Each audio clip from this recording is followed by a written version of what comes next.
सो आज हम लोग स्टार्ट करेंगे नया टॉपिक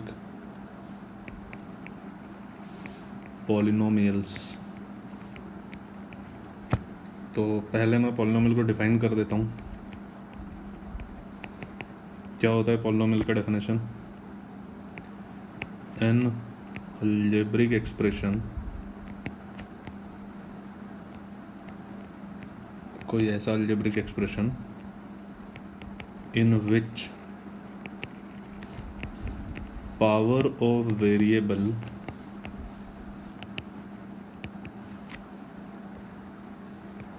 इज होल नंबर, ठीक है, then that expression is called polynomial, is called polynomial। ठीक है, देखो फॉर एग्जांपल यहाँ पे अगर मैं पहला एग्जांपल लिखता हूँ p of x is equal to x plus 1। इस केस में x का पावर जो है उसको ध्यान से देखो। इस केस में x का पावर है 1 और 1 है यहाँ पे कांस्टेंट। यहाँ पे x है नहीं तो आप x का पावर 0 ले सकते हो, बिकॉज हमको पता है कि x का पावर 0 1 होता है। तो इन दोनों टर्म में जो वेरिएबल x है उसका पावर क्या है? 1 and 0, and 1 and 0 both are whole number, इसलिए ये पॉलिनोमियल है। ठीक है, जैसे अगर मैं सेकेंड एग्जांपल लेता हूँ यहाँ पे, देखो सेकेंड एग्जांपल ले लो आप, p of y which is equal to x square plus 2x plus 1। फिर आप तीसरा यहाँ पे लिख लो p of t which is equal to t cube plus 3t square plus 2t plus 1। ठीक है, फोर्थ एग्जांपल लिख लो p of x which is equal to 2 under root x plus x का स्क्वायर। अब देखो जो ये हमारा सेकंड एग्जांपल है, इस केस में जो वेरिएबल्स है वो x है, यहाँ भी x है, यहाँ कुछ भी नहीं है तो आप x का पावर 0 ले सकते हो, जैसे हमने प्रीवियस एग्जांपल में लिया था इस वाले केस में। तो अब यहाँ पे पावर 0 है, यहाँ पे पावर कुछ भी नहीं है तो आप 1 लोगे, यहाँ पे पावर 2 है। So again 0 1 2 is whole number, तो ये भी पॉलिनोमियल है जैसे कि ये था। ठीक है, अब यहाँ पे थर्ड वाला एग्जांपल है p ऑफ t। इस केस में t का पावर है 3, t का पावर है 2, t का पावर कुछ भी नहीं दिया है तो 1 होगा, एंड यहाँ पे 1 के प्लेस पे आप लिख सकते हो x का power 0। So 3 2 1 and 0 all are whole numbers, इसलिए ये भी पॉलिनोमियल हो जाएगा।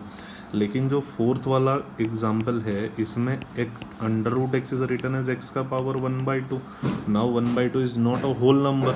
एक्चुअली जितनी भी टर्म्स है ना सभी में वेरिएबल का पावर होल नंबर होना चाहिए। यहाँ पे तो एक्स स्क्वायर है तो मतलब ये 2 तो होल नंबर है, लेकिन जो इसका पहला टर्म है वहाँ पे अंडर रूट एक्स है, अंडर रूट एक्स मतलब एक्स का power 1/2, 1/2 is not a whole number, तो ये पॉलिनोमियल नहीं है। ठीक है, तो हर एक एल्जेब्रिक एक्सप्रेशन पॉलिनोमियल नहीं होता। ये चौथा एग्जाम्पल भी अलजेब्रिक एक्सप्रेशन है लेकिन वो पॉलिनोमियल नहीं है। ठीक है, क्लियर है? कोई डाउट यहाँ तक है ना? Now next topic is degree of polynomial. ठीक है, सो अब देखो, sorry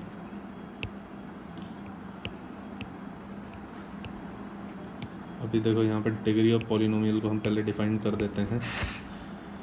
so degree of polynomial अब डिग्री ऑफ पॉलिनोमियल क्या होता है? डिग्री ऑफ पॉलिनोमियल का मतलब होता है हाईएस्ट पावर ऑफ वेरिएबल्स। ठीक है, इसको हम बोला करते हैं डिग्री ऑफ पॉलिनोमियल। ठीक है, तो highest power of variable in p of x और एनी पॉलिनोमियल। ठीक है, जैसे फॉर एग्जांपल एक ले लेते हैं polynomial p of x which is equal to ax plus b। दूसरा ले लेते हैं यहाँ पे p of x which is equal to x square plus x cube plus x. तीसरा यहाँ पे एग्जांपल ले लेते हैं p of x which is equal to x square plus 2x plus 1, and fourth example ले लेते हैं यहाँ पे p of x which is equal to 1। ठीक है, अब आपको यहाँ पे बताना है कि डिग्री ऑफ पॉलिनोमियल क्या है। सो इन फर्स्ट केस में आप देखो वेरिएबल है x और x का पावर 1 है, यहाँ पे वेरिएबल कुछ भी नहीं है, आप यहाँ पे x का पावर 0 ले सकते हो, तो x का पावर 1 x का पावर 0, 1 इज़ ग्रेटर देन 0, इस केस में जो डिग्री है ये हो जाएगा 1, ठीक है। So degree is 1। सेकेंड वाले केस में आप देखो x का पावर है पहले टर्म में 2, दूसरे टर्म में 3 है, तीसरे टर्म में कुछ भी नहीं दिया मतलब 1 हो गया, तो इसमें से हाईएस्ट क्या है 3, इसलिए इसका जो डिग्री है वो हो जाएगा 3। क्लियर है। थर्ड वाले केस में पॉलिनोमियल जो आपने लिया हुआ है वो है P of x equal to x square plus 2x plus 1, तो यहाँ पे जो वेरिएबल का पावर है वो 2 है, यहाँ पे 1 है, यहाँ कुछ भी नहीं है मतलब अगेन x का पावर 0 हो जाएगा, सो 2 1 0, तो इस केस में जो डिग्री है वो 2 हो जाएगा क्योंकि 2 जो है वो हाईएस्ट है as compare to 1 and 0। Fourth वाले केस में सिर्फ 1 दिया हुआ है, यहाँ कोई भी वेरिएबल नहीं है, तो अब जैसे मैंने यहाँ पे पी ऑफ एक्स लिया है तो आप इसको ले सकते हो x का पावर 0, तो इस केस में जो डिग्री है ना ये हो जाएगी 0। क्लियर है। अब इस पॉलिनोमियल को छोड़ के ऊपर के पॉलिनोमियल्स के नाम हैं अकॉर्डिंग टू डिग्री, ठीक है। जैसे कि फर्स्ट वाले केस में आप देखो यहाँ पे डिग्री है 1, तो इसलिए इसको बोला जाता है लीनियर पॉलिनोमियल। क्या बोला जाता है? लीनियर पॉलिनोमियल, ठीक है। सेकेंड वाले केस में डिग्री 3 है, इसलिए इसको हम बोला करते हैं क्यूबिक पॉलिनोमियल। क्या बोला करते हैं? क्यूबिक पॉलिनोमियल, है ना। एंड थर्ड वाले केस में डिग्री 2 है, तो इसको हम बोला करते हैं quadratic polynomial. Quadratic polynomial. Clear है।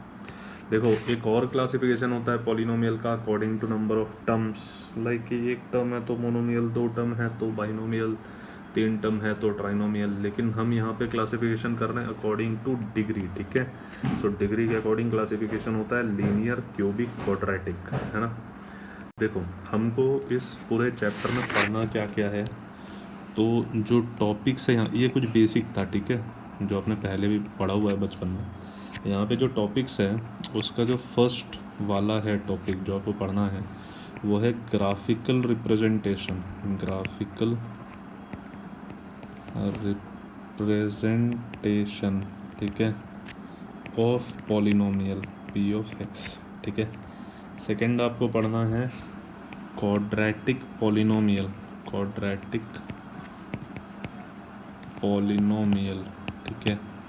और ये क्वाड्रेटिक पॉलिनोमियल का ही एक सब पार्ट है, relation between zeros of polynomial. Zeros of polynomial, ठीक है। देन थर्ड हमको पढ़ना है division of polynomial P of x. And fourth हम पढ़ेंगे कुछ मिसलिनियस क्वेश्चन, ठीक है।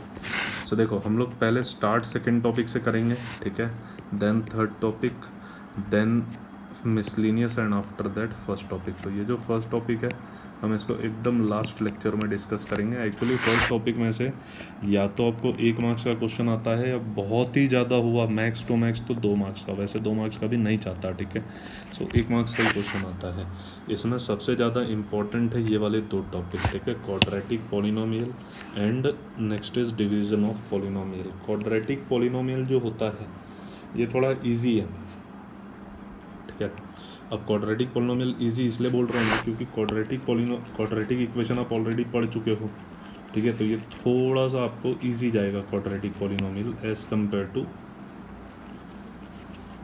बाकी टॉपिक, ठीक है। तो चलो हम लोग स्टार्ट करते हैं क्वाड्रेटिक पॉलिनोमियल। अब देखो क्वाड्रेटिक पॉलिनोमियल होता क्या है। क्वाड्रेटिक पॉलिनोमियल होता है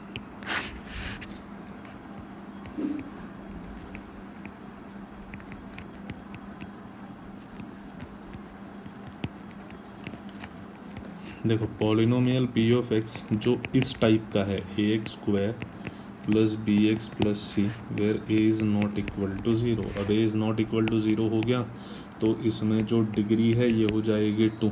क्या हो जाएगी? 2। इसलिए हम इसको बोला करते हैं quadratic polynomial. Quadratic polynomial. Clear है? तो कोई भी पॉलिनोमियल अगर इस टाइप का है तो वो क्वाड्रेटिक पॉलिनोमियल होगा। अब अगर सपोज कि मैं पॉलिनोमियल लिखता P of x which is equal to a x square plus b x, ये भी क्वाड्रेटिक पॉलिनोमियल है। ठीक है? अगर मैं पॉलिनोमियल लिखता P of x equal to a x square plus c, ये भी क्वाड्रेटिक पॉलिनोमियल है, बिकॉज यहाँ भी डिग्री देखो आप 2 है, यहाँ भी डिग्री जो है वो 2 है। ठीक है? तो ये सारे क्वाड्रेटिक पॉलिनोमियल है ना।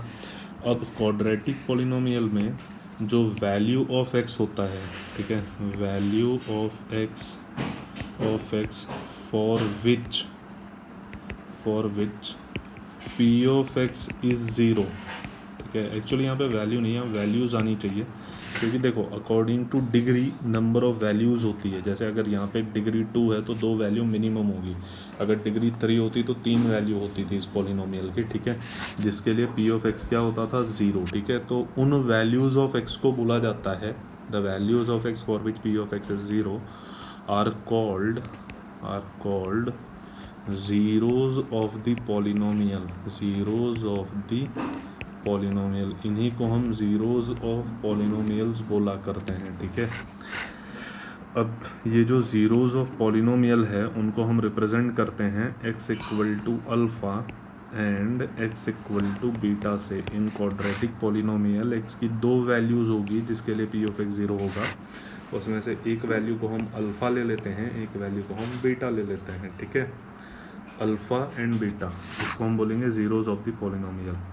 अब एक रिलेशन होता है अल्फ़ा और बीटा के बीच में। ठीक है? जैसे पहला है अल्फ़ा प्लस बीटा, इसी को हम बोला करते हैं sum of zeros of quadratic polynomial, और आप पॉलिनोमियल भी यूज़ कर सकते हो यहाँ पे। इसका आंसर आता है -b/a। ठीक है? एंड सेकंड है अल्फ़ा इंटू बीटा, इसको हम बोला करते हैं प्रोडक्ट ऑफ ज़ीरोज़। ठीक है? इसका आंसर आता है c/। आपको ये दोनों याद करने हैं, एक फॉर्मूला -b/a, एक फार्मूला c/a। ये आता कैसे है ये हम कुछ एग्जाम्पल के बाद डिस्कस करेंगे। ठीक है? अभी राइट नाउ आप इनको क्या कर लो, याद कर लो, और अब मैं इनका ना आपको यूज़ भी समझाता हूँ। ठीक है? सो जैसे देखो एक एग्जाम्पल ले लेते हैं हम लोग यहाँ पे।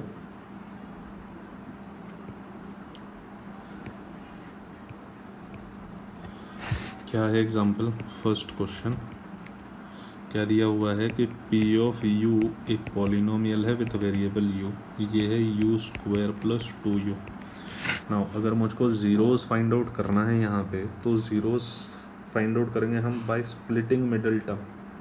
कैसे निकालोगे आप? By splitting middle term. ये आप लोगों ने 9 में पढ़ा था।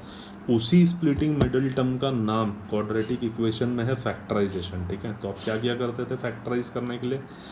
यू स्क्वायर के कोएफिशिएंट को कांस्टेंट टर्म से मल्टीप्लाई करते थे। अब वो तो यहाँ है नहीं, तो आप क्या करो, अब देखो इन दोनों में से u कॉमन है, तो u कॉमन निकाला, u स्क्वायर में से u कॉमन आया तो अंदर बचेगा u प्लस 2u में u आ गया तो बच गया 2।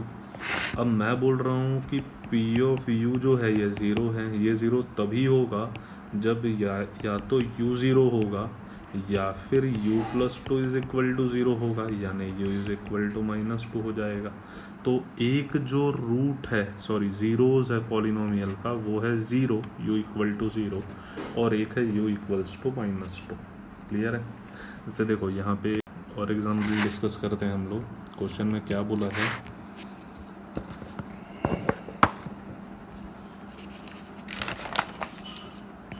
p of x which is equal to x square minus 2x minus 8। अब इसके आप ज़ीरोज़ कैसे फाइंड आउट करोगे? सो एक्स स्क्वायर का कोएफिशिएंट जो भी रहेगा उसको लास्ट टर्म से मल्टीप्लाई करना है। यहाँ पे एक्स स्क्वायर का कोएफिशिएंट कुछ भी नहीं है, मतलब 1 हो गया, लास्ट टर्म है -8, सो 1 इंटू -8 आंसर इज़ -8। अब आपको -8 के फैक्टर निकालने हैं जिसका एडिशन आना चाहिए -2 एंड मल्टीप्लिकेशन आना चाहिए -8। सो 4 2 बड़े नंबर को आप साइन दे दोगे मिडल वाली, तो ये नेगेटिव हो गया, इसको आपको देना पड़ेगा प्लस, तभी मल्टीप्लिकेशन नेगेटिव होगा एंड इनका एडिशन -2 आएगा। सो अगर मैं इसको रिप्लेस करूँ, then answer is x square -4x plus 2x -8 इस केस में आप यहाँ से एक्स कॉमन निकाल लो, एक्स स्क्वायर में से एक्स कॉमन निकाला तो एक्स बचा, माइनस 4x में से एक्स कॉमन निकाला तो 4 बचा, प्लस यहाँ से आप 2 कॉमन निकालो। 9 8 को आपने क्या लिखा था 4 इंटू 2 कॉमन आ गया, यहाँ पे 2 कॉमन आया 2x में से तो x बचा, साइन अंदर के नेगेटिव, और यहाँ 2 कॉमन आ गया तो 4 बचा, तो यहाँ आ जाएगा 4। 9 ये दोनों ब्रैकेट सेम है, ये फिर से कॉमन, सो x माइनस 4 बाहर एंड x प्लस 2। अब मैं बोल रहा हूँ कि पी ऑफ एक्स जो है वो ज़ीरो है, इसका मतलब x माइनस 4 ज़ीरो है या फिर x प्लस 2 ज़ीरो है, यानी कि x इक्वल टू 4 है या फिर x इक्वल टू माइनस 2 है। ठीक है, सो आइदर x का वैल्यू माइनस 2 हो जाएगा या फिर x का वैल्यू 4 हो जाएगा। ठीक है, तो ये दो हो गए ज़ीरोज़ ऑफ द पॉलिनोमियल, है ना।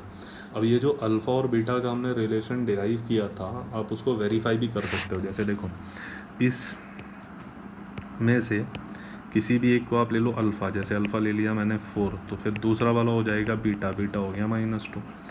अब अल्फ़ा इंटू बीटा, देखो अल्फ़ा का वैल्यू है 4 इंटू बीटा का वैल्यू कितना है -2, मल्टीप्लाई किया तो 4 2 ज़ा क्या हो गया 8, वो भी नेगेटिव साइन के साथ।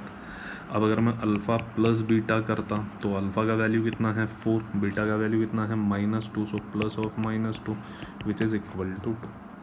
इसको अपन क्या करते हैं, वेरीफाई करते हैं। ठीक है, अब जब आप इसको वेरीफाई करोगे, वेरिफिकेशन, तो देखो हमने फॉर्मूला क्या डिराइव किया था, अल्फ़ा प्लस बीटा का आंसर आता है -b/a, अल्फ़ा इंटू बीटा का आंसर आता है c/a। जो आपने पॉलिनोमियल लिया था p ऑफ x, वो क्या था, वो था x² माइनस 2x माइनस 8। आप इसको कंपेयर करोगे, ठीक है, कंपेयरिंग विथ, इसको आप किससे कंपेयर करोगे, कंपेयर करोगे ax का square plus bx plus c is equal to p of x। अब अगर मैं बोल रहा हूँ कि एक्स स्क्वायर का कोएफिशिएंट a है, तो यहाँ स्क्वायर का कोएफिशिएंट कुछ भी नहीं है, मतलब 1 है, तो एक आंसर 1 आ गया। सिमिलरली एक्स का कोएफिशिएंट -2 है, एक्स का कोएफिशिएंट b है, तो b is equal to -2। Last term constant है c -8 के बराबर हो जाएगा, -8।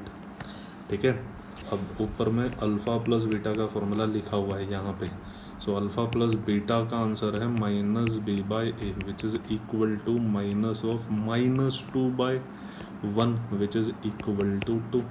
अल्फ़ा इंटू बीटा का आंसर है c/a which is equal to -8 divided by 1 is equal to -8।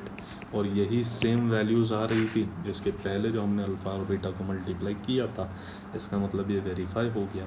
ठीक है, देखो यहाँ पे एक और क्वेश्चन करते हैं हम लोग, क्या बोला हुआ है next question,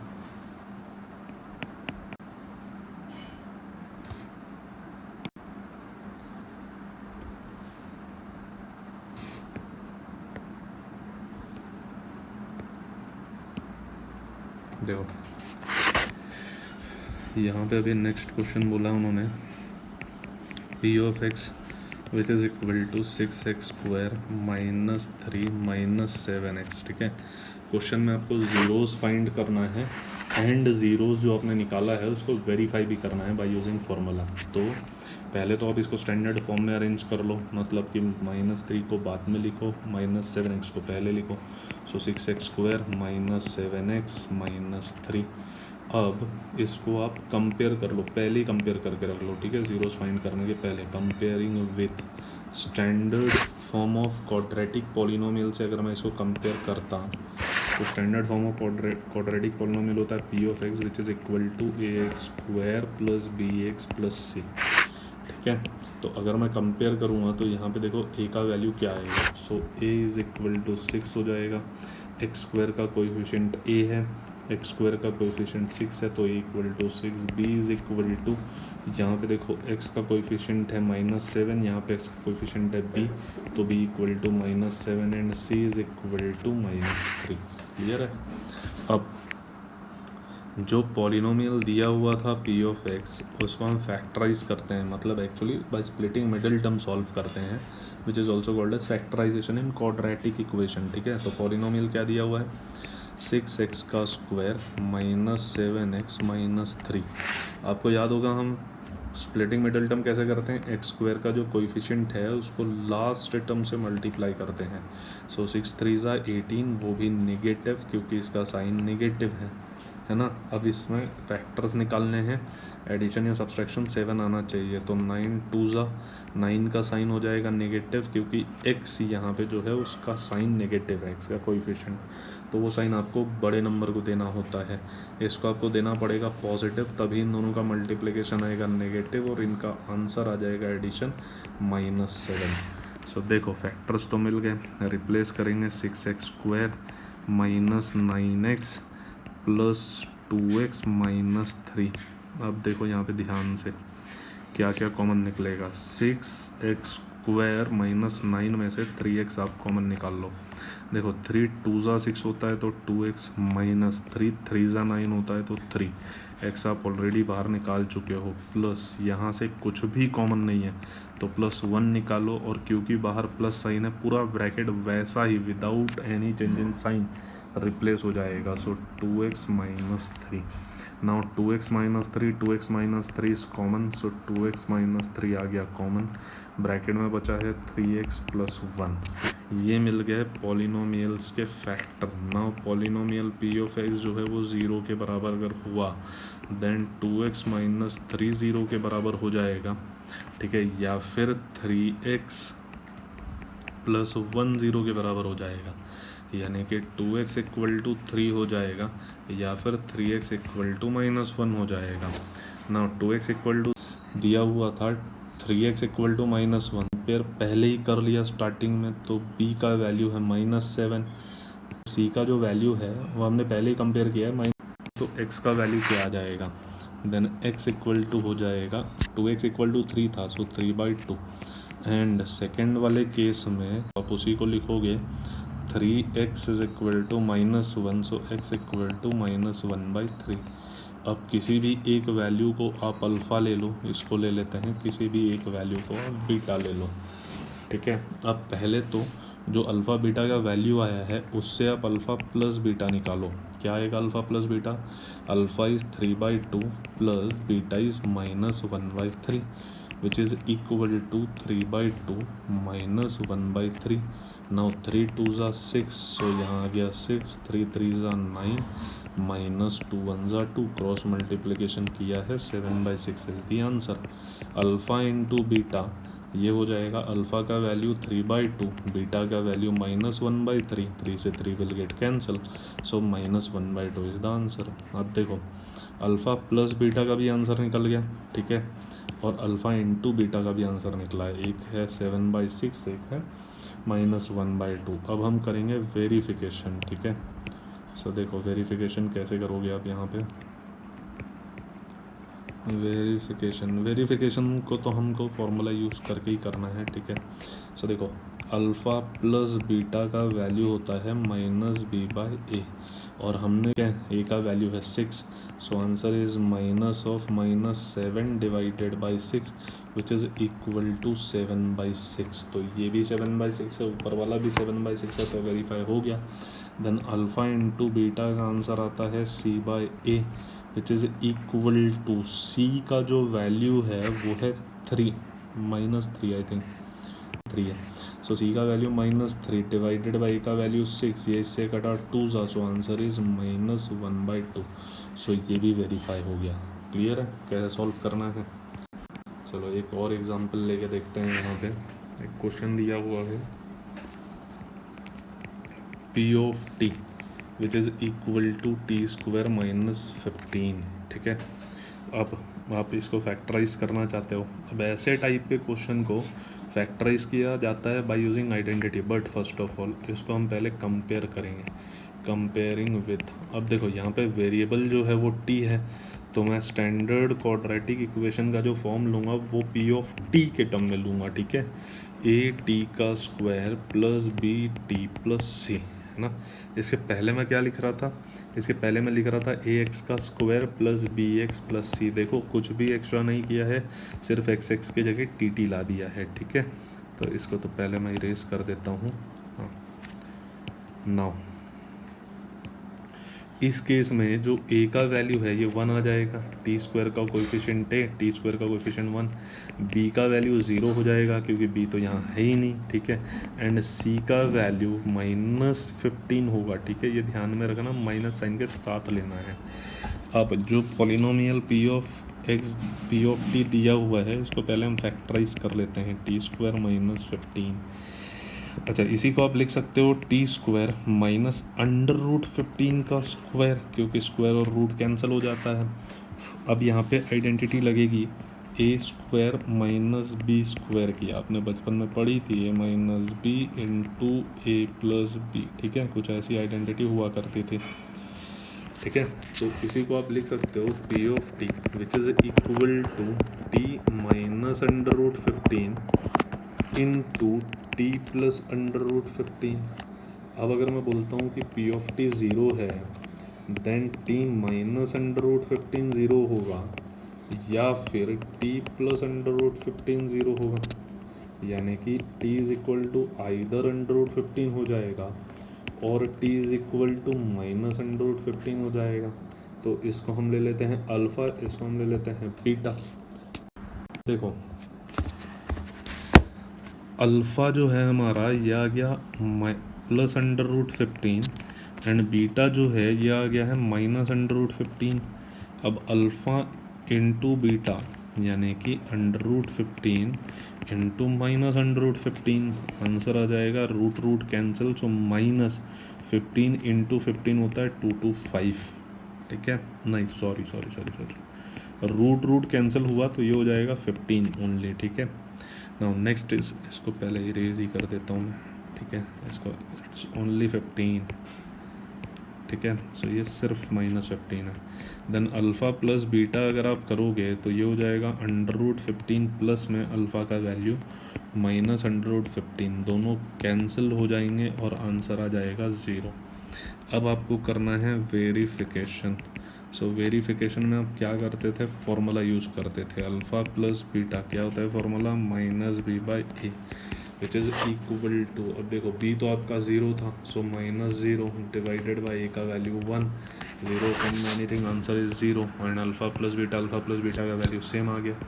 alpha into beta होता है c/a, c का वैल्यू था -15/1, क्योंकि a का वैल्यू 1 है, सो आंसर इज़ -15। अगेन दोनों क्या हो गए, वेरीफाई हो गया। तो इस टाइप से आपको ये वेरिफिकेशन वाले क्वेश्चन को सॉल्व करना है, ठीक है।